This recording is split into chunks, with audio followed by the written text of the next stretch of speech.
Imagine being trapped in a hopeless prison ward, fighting for your role in the prison hierarchy while caring for your pet rat. I shall call you Splinter.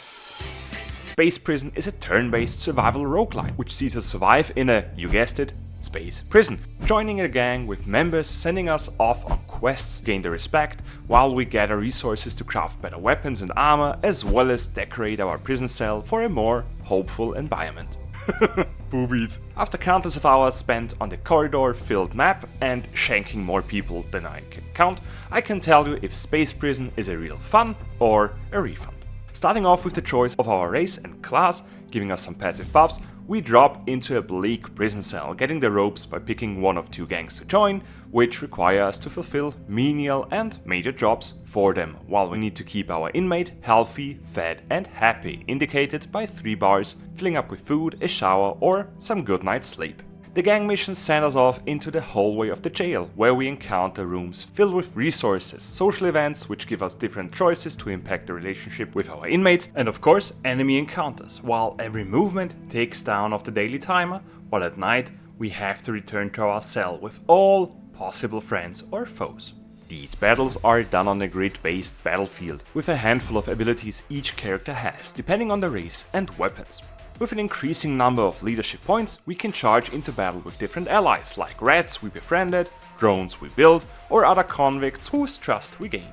With a certain number of action points, we can close the gap to our opponents to attack them, back up to avoid incoming damage, or use one of the many combat items, while the different skills we have can range from simple laser shots from the drones, leaving a bleeding debuff, poisonous sprays of plague rats, or magical push and pulls, changing the position of our enemies. These positions are important regarding the various hazard effects on the floor, like grenades and mines lying around ready to explode once stepped on. This shuffling around on a grid-based battlefield is decently done, but lacks a tad of strategic value with the positioning, since it doesn't matter in which spot of the column we stand, the damage output is always the same, and left me wanting for more impact on the choice of position.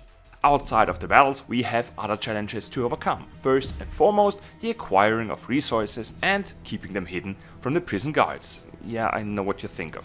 These wardens roam the different locations, equipped with electric batons, taking away our valuable loot once caught, while different security features help them seek us out. Oh shit, oh shit, oh shit! To avoid being caught with such items, we have various hidden stashes we can utilize, grow up, as well as the storage in our own cell we can upgrade for more stashing space.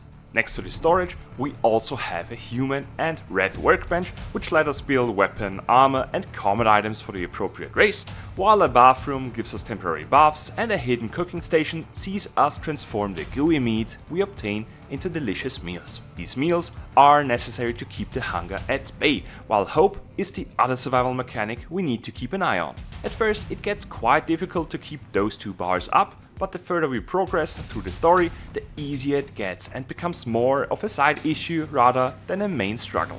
Since those survival mechanics are accompanied by your typical health bar, death is constantly around the corner, and once this happens, the roguelike elements of the game kick into gear. Every prisoner has a safety insurance of endless clones, and once the convict bites the dust, the mind of the inmate gets transported into the clone, resulting in a simple respawn, with drones and rats being the only ones with permadeaths. Splinter, no! This simple respawn would be the case for our main character as well. However, for some unknown reason, our transition is faulty, resulting in us getting an entirely new body every time we die, while the items we lost can be picked up at the morgue. This way we have the chance to slowly but gradually work our way up the ranks of our gang, targeting the head of the organization and maybe, just maybe, find a way out of this hellhole.